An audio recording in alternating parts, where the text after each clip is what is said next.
5:17 ng umaga ayon sa Philippine Standard Time at nagbabalik ang Panahon TV. Bago po tayo magpatuloy mga kaibigan, ilan munang anunsyo at ulat mula sa National Disaster and Risk Reduction Management Council o NDRRMC. Noong June 24, mga bandang alas 7:30 ng gabi, isang whirlwind o buhawi ang namuo at nakaapekto sa Purok 1, 7 at 9 barangay poblasyon sa munisipalidad ng Braulio, Dujali, Davao del Norte. Naapektuhan ang 13 pamilya o 63 tao na kasalukuyang nakikituloy sa kani-kanilang mga kapitbahay. Mayroong 4 na tao ang nasaktan at 13 kabahayan ang napinsala.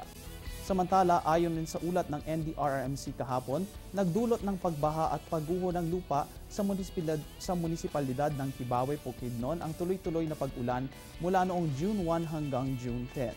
Sa pangkalahatan, mayroong higit kumulang sa 700 pamilya o higit sa 4,000 katao ang naapektuhan ng mga hazards na ito. 6 na bahay ang napinsala at tinatayang higit sa 1 milyong piso ang naging pinsala sa agrikultura at infrastruktura. Sa bahagi ito ng ating programa, silipin na natin ang magiging lagay ng panahon sa mga susunod na araw. Unahin po natin dito sa Baguio City, magkakaroon tayo ng fair weather conditions bukas dito sa City of Pines, ngunit slightly higher chances of rain ang mararanasan. Pagdating naman ng araw ng Linggo, mag-iiral ang hanging habagat at magpapatuloy ang pag-ulan, ngunit mag-i-improve naman ang weather conditions pagdating sa araw ng Lunes at magiging pabalik-balik na lamang ang mahinang pag-ulan pagsapit next week. Dito naman sa Metro Manila, ganoon din ang inaasahang panahon, slightly higher chances of rain at magpapatuloy ang pag-iral ng hanging habagat at ang pagpapaulan nito hanggang sa araw ng Linggo. Pagdating naman ng araw ng Lunes ay inaasahang mas gaganda ang ating panahon.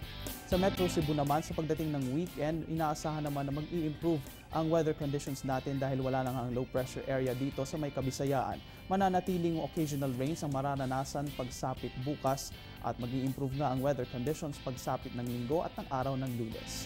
Sa Metro Davao, fair weather conditions, partly cloudy to cloudy skies lamang, still with isolated cases of rain showers and thunderstorms ang mararanasan dyan sa susunod na 3 araw. At ganoon din ang inaasahang panahon dito sa Zamboanga City.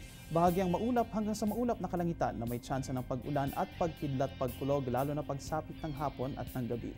Atin na rin ngayong silipin kung anong magiging lagay ng panahon sa ilang piling lugar dito sa Pilipinas.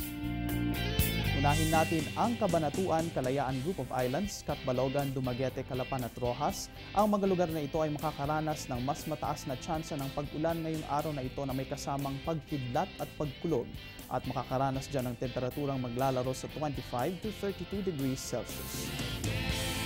Habang dito naman sa may Tagbilaran, Dipolog, Kidapawan, Surigao at General Santos City, makakaranas din tayo ng slightly higher chances of rain na mayroon ding pagkidlat, pagkulog at maglalaro ang ating temperatura sa 23 to 32 degrees Celsius.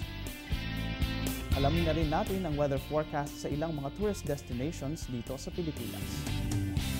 Unahin natin dito sa may Vigaw, Anilao, Puerto, Galera at Taal. Magkakaroon nga tayo ng maulan na panahon ngayong araw na ito sa mga lugar na ito at maglalaro ang temperatura sa 22 to 32 degrees Celsius. Habang sa Banawe naman, magkakaroon tayo ng fair weather conditions at inaasahang maglalaro lamang ang temperatura sa 15 to 22 degrees Celsius. Habang dito naman sa may Camiguin, Boracay, Naga at El Nido, magpapatuloy ang pag-ulan ngayong araw na ito at inaasahan din na ang temperatura ay maglalaro sa 24 to 33 degrees Celsius. Ngayong tag-ulan mga kaibigan, siguraduhin nating laging handa ang ating rain gear lalo na kung madalas kayong lalabas ng bahay at ugaliin na rin ang pag-inom ng vitamins para lumakas ang inyong resistensya at makaiwas sa pagsasakit. Sa aming pagbabalik, ihahatid namin sa inyo ang datos ng chance of rain sa mga susunod na oras. Iyan matapos ang ilang paalala.